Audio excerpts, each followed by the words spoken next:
السلام علیکم عزیز طلبہ طالبات، شروع کرتا ہوں اللہ تعالیٰ کے پاک نام سے جو بڑا مہربان اور نہایت رحم کرنے والا ہے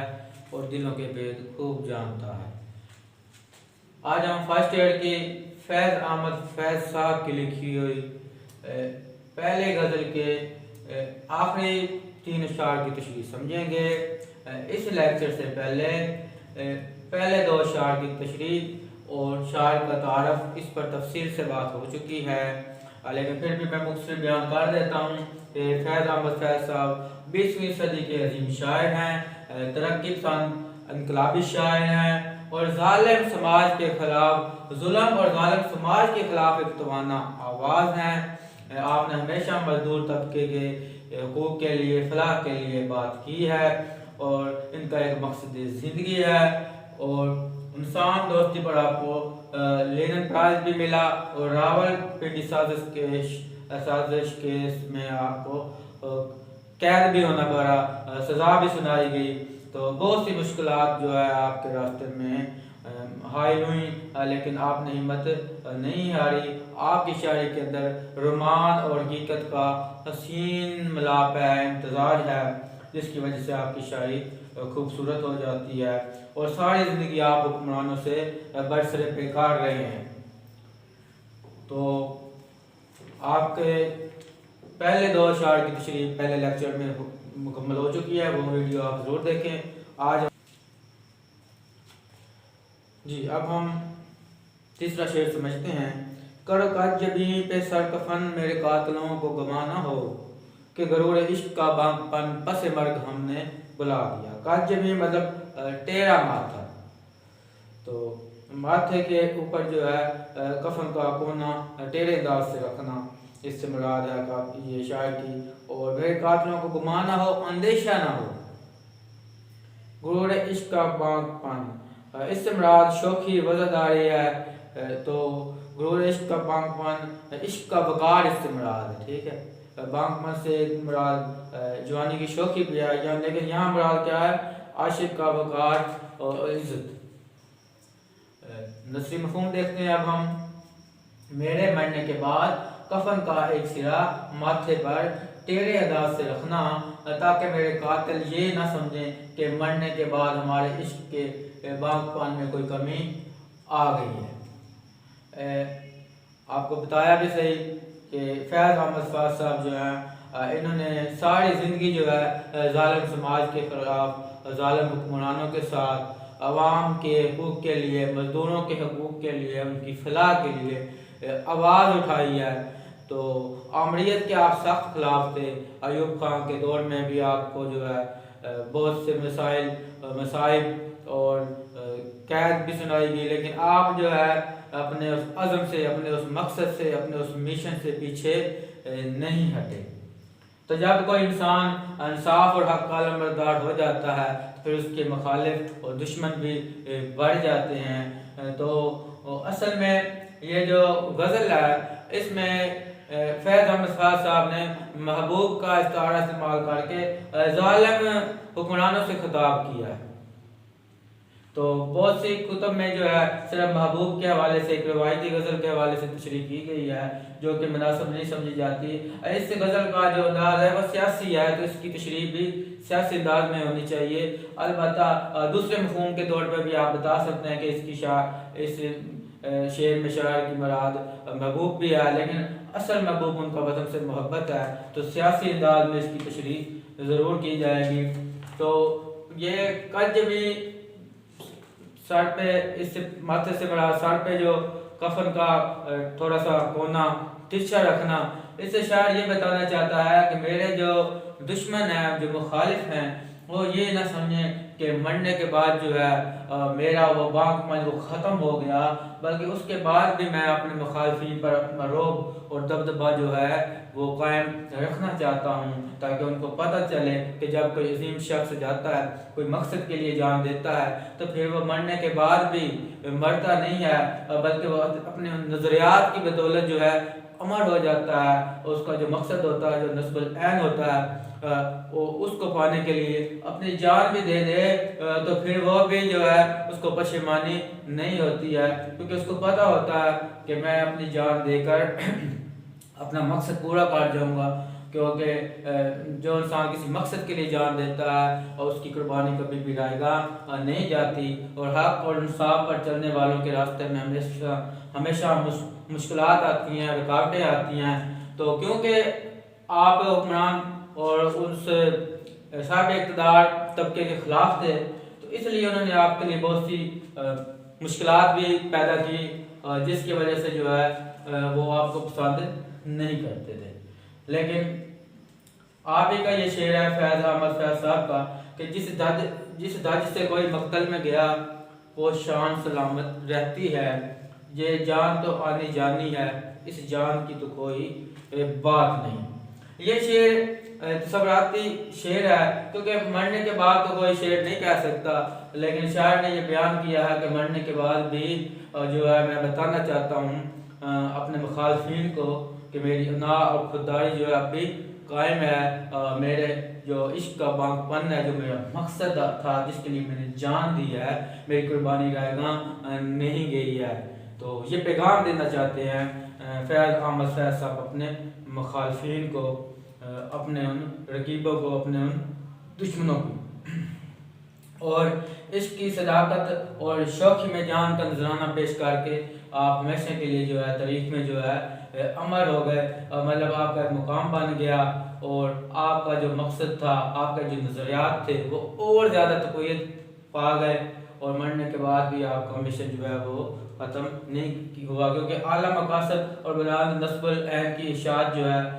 یہ آپ کا سب سے بڑا ایک مشن تھا، جس کے لیے آپ نے قربانی دی، اور موت کے بعد بھی دشمنوں پر آپ نے اپنا رعب اور خوف طاری رکھنے کے لیے اس طرح کے بات کی کہ میرے جو ہے پیشانی پر، ماتھے پر، سر پر جو ہے کفن کا کونا تھوڑا ترچھے انداز میں رکھا جائے، اور یہ اصطلاح جو ہے اصل میں لکھنؤ کے ان بانگ کے جو تھے نا، وہ اصل میں ایک شوق انداز میں ٹوپی یا پگڑی جو ترچھی انداز میں رکھتے تھے، وہاں سے یہ لکھنؤ سے وہاں سے اصطلاح یہ لی گئی ہے جو شاعر نے استعمال کی ہے۔ تو ان کی خوبیاں بھی تھیں، وہ تیر انداز بھی تھے، جنگجو بھی تھے، تو وہ اپنے آپ کو لکھنؤ کے جو بانکے تھے منفرد ظاہر کرنے کے لیے اس طرح کا انداز اپناتے تھے کہ سر پر ٹیڑھی ٹوپی رکھتے تھے تاکہ ہم دوسروں سے منفرد نظر آئیں اپنی ان خوبیوں کی وجہ سے، اپنی اس جنگجو ہونے کی وجہ سے۔ تو شاعر نے بھی یہ اصطلاح وہیں سے لیا ہے۔ غرور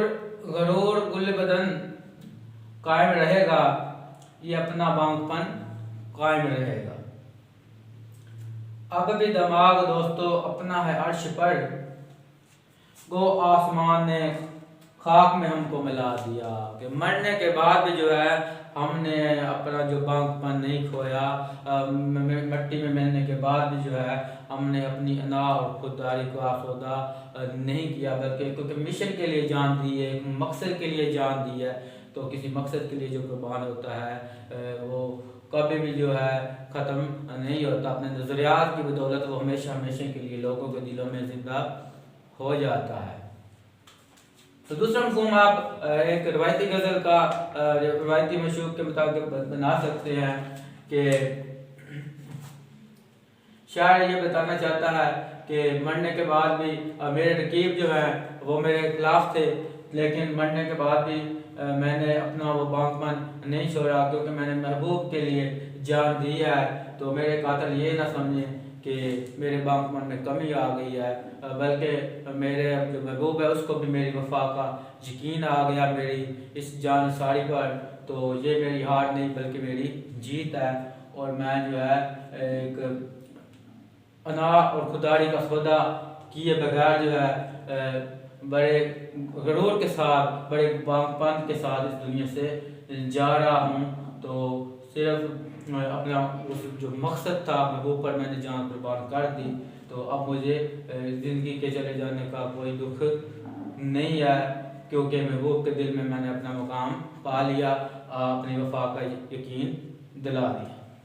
امید ہے آپ کو اس شعر کی تشریح سمجھ آ گئی ہوگی۔ اب ہم نیکسٹ شعر کی تشریح سمجھتے ہیں۔ ادھر ایک حرف کے کشتنی یہاں لاکھ گزر تھا گفتنی، جو کہا تو سن کے اڑا دیا، جو لکھا تو پڑھ کے مٹا دیا۔ کشتنی کہتے ہیں مارے جانے کے قابل، عذر کہتے ہیں بہانہ، اور گفتنی کا مطلب ہے بیان کے قابل۔ یہ لفظ مفہوم تھا، اب ہم محاورہ اس کا مفہوم سمجھتے ہیں۔ ادھر کا رویہ جابرانہ تھا، مطلب ظالم حکمرانوں کی بات کر رہا ہے شاعر، اور قاتلانہ تھا، جبکہ میری کہی بات کو نظر انداز کر دیا جاتا تھا۔ میں نے آپ کو بتایا کہ فیض احمد فیض صاحب ساری زندگی حکمرانوں کے ساتھ برسرے پیکار رہے، ان کے ساتھ ان کی نہیں بنتی تھی، کیونکہ یہ ان کے خلاف، ان کے ظلم کے خلاف آواز اٹھاتے تھے، تو وہ صاحب اقتدار لوگ فیض احمد فیض صاحب کو پسند نہیں کرتے تھے۔ ایوب خان کے دور میں بھی آپ نے آمریت کے خلاف سخت احتجاج کیا، آپ کو قید بھی کیا گیا، راولپنڈی سازش کے میں آپ کو سزائے موت بھی سنائی گئی۔ یہ الگ بات ہے کہ حکومت تبدیل ہو گئی اور آپ کی سزا معاف ہو گئی، تو آپ کو بہت سی مشکلات کا سامنا کرنا پڑا، بہت سی قربانیاں دینا پڑی، تو آپ نے حکام کی سنگدلانہ کرداروں کا ذکر کیا ہے۔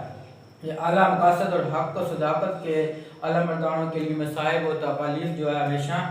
آتی ہیں، لیکن اصل میں فیض احمد فیض صاحب کے مخالفین کے پاس کیونکہ دولت بھی ہے، اقتدار بھی ہے، طاقت بھی ہے، تو اس لیے وہ میرے دلائل سننے کو تیار نہیں ہے۔ بس ان کا ایک ہی حکم ہے کہ اس کی گردن اڑا دی جائے۔ میرے پاس دلیل بھی ہے اپنی صداقت کو ظاہر کرنے کے لیے، لیکن اس کے باوجود کیا ہے، ظالم حکمران میری بات کو نہیں سنتے اور کوئی توجہ نہیں دیتے، نظر انداز کر دیتے ہیں، اور بس ان کا ایک ہی کہنا ہے کہ اس کی ایک بات پہ جو ہے اس کو یہ گردن اڑانے کے قابل ہے، اس کی گردن اڑا دی جائے، اس کو مار دیا جائے۔ کیونکہ میں نے حق اور صاف کی بات کی، تو یہ بات کوئی بھی فرعون، کوئی بھی نمرود، بڑے بڑے ظالم جابر جو بادشاہ ہوتے ہیں، اپنے خلاف سننا کوئی بھی گوارا نہیں کرتا کہ ان کے خلاف کوئی آواز اٹھائے۔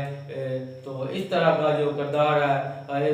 تو وہ ایسے لوگ جو ہوتے ہیں وہ پسند نہیں کرتے کوئی ہمارے خلاف آواز اٹھائے، تو ان کا بس ایک ہی بات ہوتی ہے کہ اس نے ہمارے خلاف آواز اٹھائی ہے، اس کی گردن اڑا دی جائے، تو پھر وہ لوگ کیا کرتے ہیں، یزیدی کردار ادا کرنے لگ جاتے ہیں۔ لیکن کیونکہ شاعر کہتا کہ میں ایک مقصد کے لیے نکلا ہوں، ایک مقصد کے لیے آواز اٹھائی ہے، تو میرے پاس تو حق اور سچ بات ظاہر کرنے کے لیے دلائل بھی ہیں، لیکن افسوس کی بات یہ ہے کہ یہ ظالم جو ہیں میری اس کسی دلیل کو سننے کو گوارا نہیں کرتے ہیں، کیونکہ ان کو پتہ ہے کہ یہ اپنی بات سے جو ہے اپنے آپ کو بے گناہ ثابت کر لے گا، تو اس لیے انہوں نے یہ حربہ آزمایا ہے کہ ہم اس کی بات کو بالکل سنتے ہی نہیں ہیں، اور اس طرح انہوں نے اپنا جو ہے حکم صادر کر دیا کہ اس کی گردن اڑا دی جائے۔ آپ کو بتایا کہ فیض احمد فیض صاحب کو قید کیا گیا اور اس کے بعد ان کو سزائے موت بھی سنائی گئی، لیکن حکومت کے بدل جانے سے ان کی سزائے موت معاف ہو گئی تھی۔ انہوں نے حوالے کے شعر ضرور آپ نے لکھنے ہیں۔ انہوں نے قصداً بھی میرے نالے کو نہ سنا ہوگا، بس سنا ہوگا، مطلب کہ جان بوجھ کر میری جو بات تھی، وہ جو فریاد تھی، سنا کر دیا جیسے انہوں نے سنا ہی نہیں۔ نالہ کا مطلب یہاں فریاد ہے، تو میری فریاد کو انہوں نے اس طرح اگنور کر دیا، نظر انداز کر دیا جیسے انہوں نے بات سنی ہی نہ ہو۔ میں غلاموں کو دیا کرتا ہوں درس حریت، میرا پیشہ ہے بغاوت، باغی کہلاتا ہوں۔ تو صاحب اقتدار لوگ کیا ہیں، آپ کو فیض احمد فیض صاحب کو باغی کہتے تھے کہ یہ حکومت کے خلاف جو ہے بغاوت کر رہا ہے، اس لیے اس کی گردن اڑا دی جائے، اسے سزائے موت سنا دی جائے۔ تو اس لیے یہ کہتے تھے کہ میں جو ہے مزدور طبقے کے لیے، عام عوام کے لیے بات کرتا ہوں، اس لیے مجھے باغی بنا دیا گیا۔ بات کرنی مجھے مشکل کبھی ایسی تو نہ تھی جیسی اب ہے تیری محفل کبھی ایسی تو نہ تھی۔ تو میں نے آپ کو بتایا کہ اس غزل کی جو مجموعی فضا ہے وہ سیاسی ہے، تو ہم زیادہ جو ہے وہ سیاسی انداز میں ہی اس کی تشریح کریں گے، لیکن آپ اضافی طور پہ بھی بتا سکتے ہیں، روایتی محبوب کے حوالے سے بھی اس کا مفہوم بتا دیں تو کوئی حرج نہیں ہے۔ بہتر ہے اچھے نمبر حاصل کرنے کے لیے کہ جو محبوب ہے وہ اپنے عاشق کو ستاتا ہے، ظلم کرتا ہے، بے وفائی کرتا ہے، لاپرواہی کرتا ہے، اس کو خاطر میں نہیں لاتا ہے، بلکہ رقیب کے ساتھ مراسم بڑھا لیتا ہے، جس کا جو ہے عاشق کو بہت زیادہ دکھ ہوتا ہے، اور رقیب کی باتوں میں آ کر جو ہے وہ عاشق سے بدگمان ہو جاتا ہے، دور ہو جاتا ہے۔ لیکن عاشق جب اپنی صداقت ظاہر کرنے کے لیے بات کرنا چاہتا ہے، ساری بات جو ہے اپنے محبوب کو بتانا چاہتا ہے، تو لیکن وہ بات سننے کو گوارا ہی نہیں، اور رقیبوں نے، مخالفوں نے محبوب کو اتنا بدگمان کر دیا ہے کہ اس نے میری کوئی دلیل بھی نہیں سنی، اگر میری بات سنتا تو میں اس کو شاید قائل کر لیتا، لیکن وہ تو مجھ سے اتنا زیادہ بدگمان ہو چکا ہے کہ اب وہ میری بات بھی، میرا محبوب سننا گوارا نہیں کرتا ہے۔ تو اس کا مفہوم، اس کی تشریح آپ اس انداز سے بھی بتا دیں گے۔ امید ہے آپ کو شعر کی تشریح بھی سمجھ آ گئی ہوگی۔ اب ہم آخری اور 5ویں شعر کی تشریح سمجھتے ہیں، اور ایک اہم بات، کیونکہ یہ آخری شعر ہے لیکن شاعر نے اس میں اپنا تخلص استعمال نہیں کیا ہے، اس لیے ہم اس کو مقطع نہیں کہہ سکتے۔ طالب علم سمجھتے ہیں کہ آخری شعر مقطع ہوتا ہے تو امتحان میں نہیں آتا ہے، لیکن ضروری نہیں ہے کہ وہ مقطع ہو۔ مقطع کی 2 شرائط ہوتی ہیں، ایک تو وہ آخری شعر ہوگا اور دوسرا اس میں شاعر کا تخلص استعمال ہوگا، کیونکہ اس میں تخلص شاعر کا نہیں آیا ہے تو اس لیے یہ آخری شعر ہے اور یہ امتحان میں بھی آ سکتا ہے۔ جو رکے تو کوہ گراں تھے ہم، جو چلے تو جان سے گزر گئے، رہے یار ہم نے قدم قدم تجھے یادگار بنا دیا۔ کوہ گراں سے مراد ہے بلند و بالا پہاڑ، جو چلے تو جان سے گزر گئے مطلب جان قربان کر دی، تو رہے یار سے مراد ہے عشق کا راستہ، یادگار بنا دینا، کوئی اہمیت حاصل کر لینا، کسی کی کوئی نشانی بنا دینا مراد بھی ہے، کسی کی یاد میں کوئی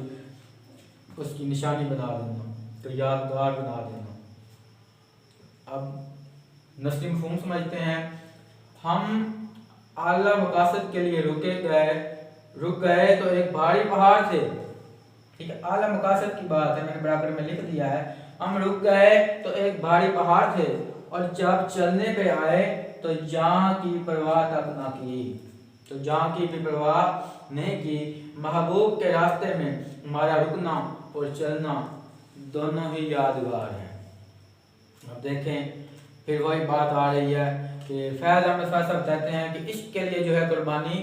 دینا پڑتی ہے، مصائب آتے ہیں، راستے میں رکاوٹیں آتی ہیں، لیکن جو سچا عاشق ہوتا ہے وہ ان مشکلات سے، ان چیزوں سے گھبراتا نہیں ہے، بلکہ وہ اپنا راستہ بناتا ہے۔ اعلیٰ مقاصد اور بلند نصب العین کے حصول کے لیے استقامت بہت ضروری ہے۔ بلند حوصلے والا انسان ہی اپنے منزل پر پہنچتا ہے۔ تو شاعر بتانا یہ چاہتا ہے کہ اپنے نظریات کی بدولت جو ہے ہم اپنے نظریات پر چٹان کی طرح قائم رہے، ڈٹے رہے۔ ہم کو جو ہے بہت زیادہ جو ہے ڈرایا گیا، دھمکایا گیا، سارے جو ان کے دشمنوں کے، مخالفوں کے جو ہتھ کنڈے تھے وہ سارے انہوں نے ہر پہ آزمائے، لیکن ہم اپنے مقصد سے، اپنے اس نصب العین سے، اپنے اس مشن سے پیچھے نہیں ہٹے، بلکہ ایک چٹان کی طرح، پہاڑ کی طرح، ایک سیسا پلائی ہوئی دیوار کی طرح ہم ڈٹ گئے، اور کوئی بھی طاقت جو ہے ہمیں ہمارے اس مقصد سے، مشن سے پیچھے نہ ہٹا سکی۔ تو شاعر کہتا ہے کہ عزت کی موت مرنے والا حقیقت میں کبھی نہیں مرتا، تو ہمیں تو اپنی جان کی بھی کوئی پرواہ نہیں تھی، کیونکہ جس ڈھنگ سے کوئی مقتل میں گیا وہ شان سلامت رہتی ہے، یہ جان تو آنی جانی ہے، اس جان کی تو کوئی بات نہیں۔ تو شاعر جو ہے اپنا مقصد حاصل کرنے کے لیے کیا ہے، اپنی جان تک کی بازی لگانے کو تیار ہے۔ تو حوالے کے شعر آپ نے ضرور لکھنے ہیں۔ مقام فیض کوئی راہ میں جچا ہی نہیں، جو کوئے یار سے نکلے تو سوئے دار چلے۔ یہ شعر بہت ہی خوبصورت شعر ہے فیض احمد فیض صاحب کا ہی، تو میں تو ان کا نمائندہ شعر جو ہے یہ قرار دیتا ہوں کہ ہم نے دو ہی راستے چنے ہیں کہ یا محبوب کی گلی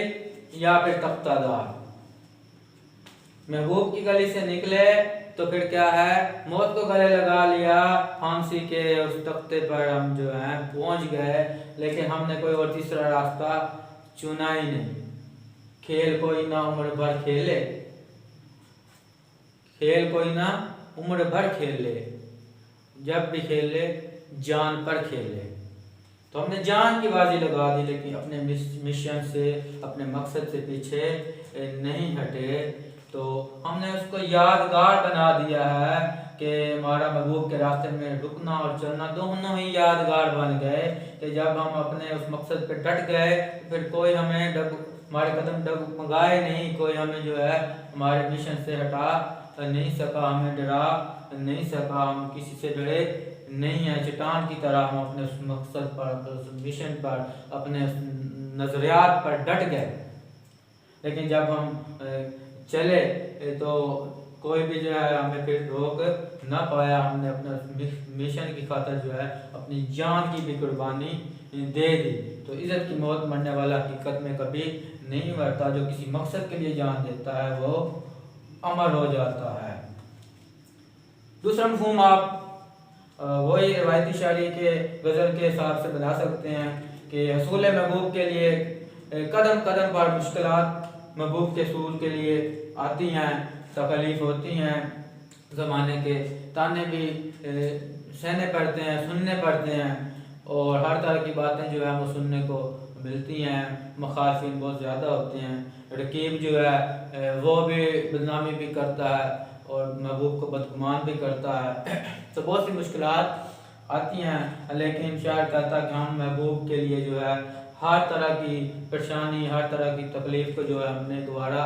کر لیا اور اپنے محبوب کے حصول کے لیے ڈٹے رہے، اور آخر پر ہم نے کیا کیا، محبوب کے لیے اپنی جان قربان کر دی، تاکہ محبوب کو ہماری اس وفا کا یقین آ جائے، کیونکہ جس کے لیے جان دے دی جائے تو پھر اس سے بڑھ کر تو اور کچھ نہیں ہوتا۔ لیکن میں نے آپ کو بتایا تھا کہ فیض احمد فیض صاحب کا سیاسی انداز میں تشریح کریں گے تو ان کا محبوب ان کا وطن ہی ہے، تو فیض احمد فیض صاحب اپنے وطن کے لیے بھی جان دینے کو تیار ہیں اور اپنے محبوب کے لیے بھی جان دینے کو تیار ہیں۔ میری زمین میرا آخری حوالہ ہے، سو میں رہوں نہ رہوں اس کو بار بار کر دے۔ بار بار کر دے مطلب زرخیز کر دے، تو آپ سے کہا نا وطن سے محبت ہی ان کا محبوب ہے۔ زہر کے جام ہیں بہت سارے، سچ کے انعام ہیں بہت سارے۔ جس نے بھی سچ بات کہی پھر اس کو کیا ہے، سقراط نے بھی جب اپنے نظریات کا پرچار کیا تھا سچ بات کہی، پھر اس کو بھی زہر کا پیالہ پینا پڑا۔ جس کسی نے بھی جو کوئی بھی حق اور صداقت کا علمدار بنا ہے تو اس کے لیے مشکلات آئی ہیں، مصیبتیں آئی ہیں، تکلیف برداشت کرنا پڑی ہیں، تو یہ ساری چیزیں جو ہے پھر اعلیٰ مقاصد کے حصول کے لیے سامنے آتی ہیں۔ تو ایک پرعزم شخص ہی جو ہے وہ ان رکاوٹوں کو عبور کر کے منزل تک پہنچتا ہے۔ کم ظرف اور کم حوصلے والے لوگ جو ہیں وہ جو ہے ان مشکلات کا سامنا نہیں کر پاتے۔ اے جذبہ دل اگر میں چاہوں ہر چیز مقابل آ جائے، منزل کے لیے دو گام چلوں اور سامنے منزل آ جائے۔ دو گام چلنا مطلب دو قدم چلنا، اگر جذبہ ہو تو پھر انسان جو ہے بڑی سے بڑی مشکل کو بھی جو ہے حل کر لیتا ہے، قابو پا لیتا ہے مشکلات پر، اور ہر امتحان میں پورا اترتا ہے۔ ساری بات انسان کی کوشش اور جذبے کی ہوتی ہے، تو پھر انسان کو ایسا لگتا ہے کہ منزل میرے سامنے ہے۔ تو فیض احمد فیض صاحب نے بھی پوری زندگی جو ہے وہ اپنے اصولوں پر سمجھوتا نہیں کیا، اپنے اس مقصد کے لیے ڈٹے رہے، اور آپ نے جو ہے ہمیشہ پوری زندگی ظالم حکمرانوں کے خلاف آواز اٹھائی اور آپ نے ایک مقام حاصل کیا۔ امید ہے آپ کو اس غزل کی تشریح سمجھ آ گئی ہوگی۔ نیکسٹ لیکچر میں انشاءاللہ ہم نیکسٹ غزل کی تشریح سمجھیں گے۔ فخر بھٹی کے نام سے میرا یوٹیوب چینل ضرور سبسکرائب کریں، دوستوں کے ساتھ زیادہ سے زیادہ شیئر بھی کریں تاکہ علم کا یہ سلسلہ آگے سے آگے بڑھتا رہے۔ دعاؤں میں یاد رکھیے گا۔ اللہ حافظ۔